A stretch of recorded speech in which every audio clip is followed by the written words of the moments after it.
Hello again, friends. Hey, welcome back to the channel. In this video, we're going to be having some more fun with triads. Even more fun than we had last time. This is something that I learned in college, and this one really helped me unlock so much stuff on the fretboard.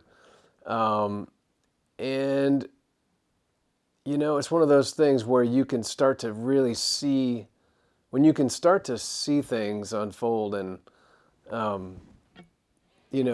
just the way that the triads are laid out on the fingerboard, and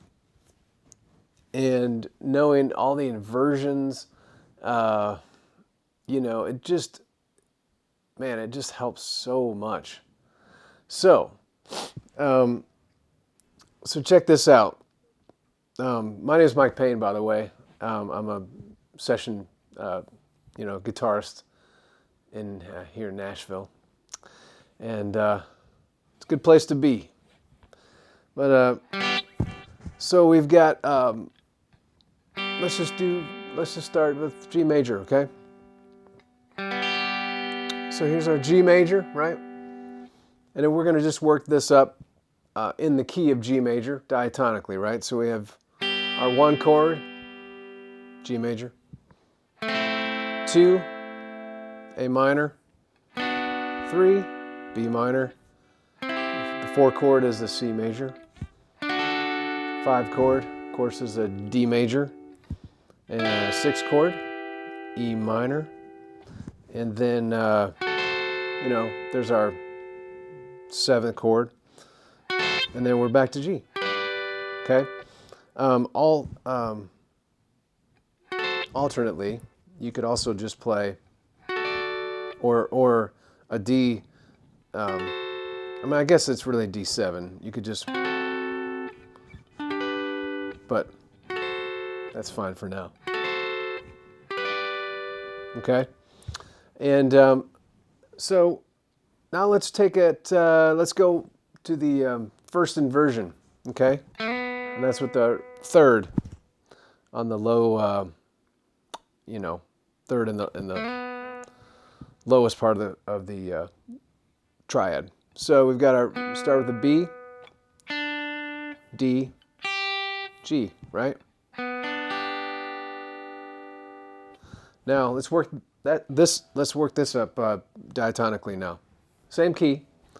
So we have our G, A minor, B minor, C, D, E minor,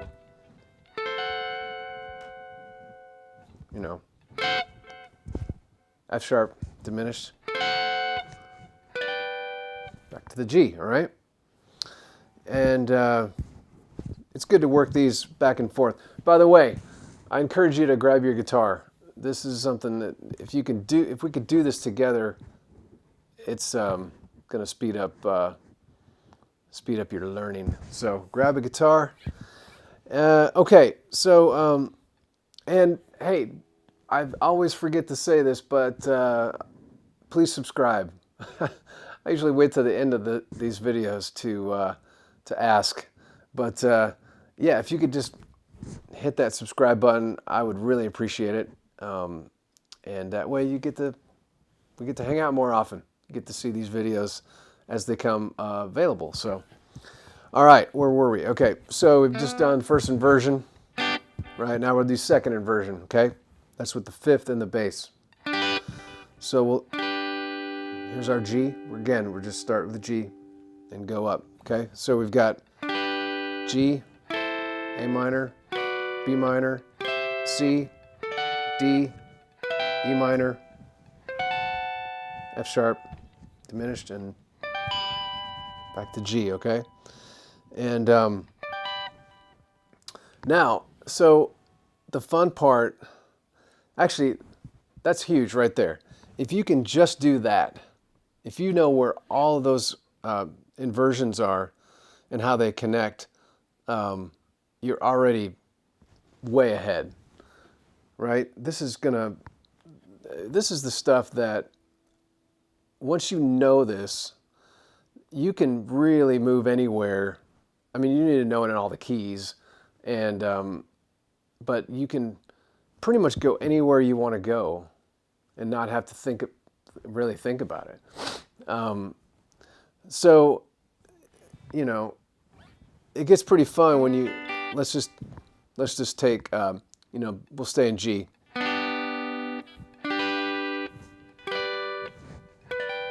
Right? Maybe A minor. Okay? And so on and so forth. You know, you could just work just even that bit up. You could just start with your G.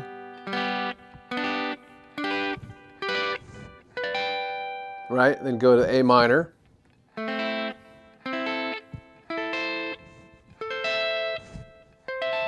Okay? And then your B minor. All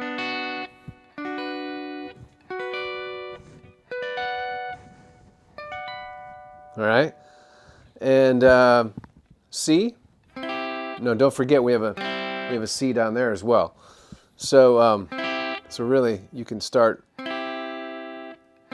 You could start from. We'll just start from here.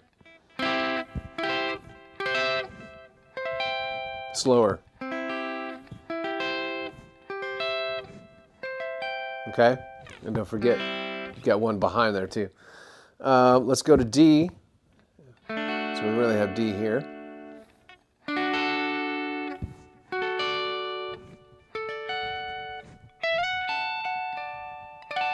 Okay? Where were we? E minor. So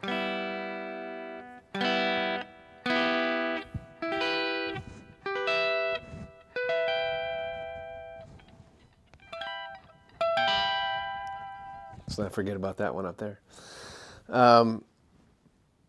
Let's see.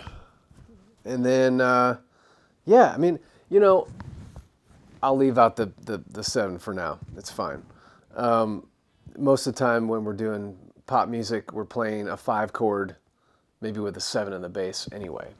So, and if you wanted to do that, you know, you're just back to your 5 triad. So, I hope that all makes sense. Practice this stuff, and I would encourage you to call out the letter names too. It helps the brain to connect with the fingers, and yeah, just a cool exercise. I think when I've realized the potential of this, I was pretty blown away, and I started to think about, you know, just creating parts in a different way, and yeah, and just how to move around a lot easier by knowing all these inversions. And you know, we could take this so much further, but I'll probably just leave it here, and you know, we can pick it back up next time, maybe when we do other groups of strings, or you know, that kind of thing. Well, I guess I could give you just a little taste of that right now. So if we're in G and we want to move to the next set of strings, the B, G, and D, you know, so here's our G, here's our 2 minor, 3 minor, 4, 5, 6, 7, and you know, the octaves. Let's just move up to G right here. So 1, 3, 5, right? G minor, A minor, B, C, D, E minor. That F sharp diminished, and then okay. So and then we'll do the. Let's just go ahead and do the 3rd and the bass too. So we have B, D, G, right? Just a G major chord now with a 3rd and the bass. This would be 1st inversion. 1, or G major, A minor, B minor, C, D, E minor,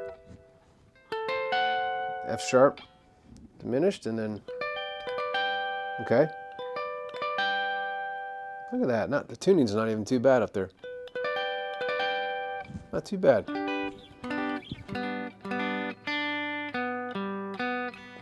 Actually, the guitar's a little out of tune right now. It's been getting cold, and that, of course, impacts its ability to, you know, hang in there. So, it has slipped just a little bit since I tuned it before this video. Okay, so anyway, so that's a little bit of a taste of, you know, the next set of strings with the triad, this triad study. So play around with those, play around with this concept and with these shapes, and start connecting the fingerboard this way. So many guitar players just stay in these little boxes and caged and stuff, and I feel like there's value to that, but the quicker you can start thinking this way, the better, in my opinion. And you know, this triad thing is a great way to think about the guitar more horizontally than vertically. So, okay, I hope you guys have enjoyed this time. I know I have. And until we meet again, have a great weekend. I look forward to seeing you guys next week with some more thoughts on the guitar. So enjoy it, and I'll catch you on the next one.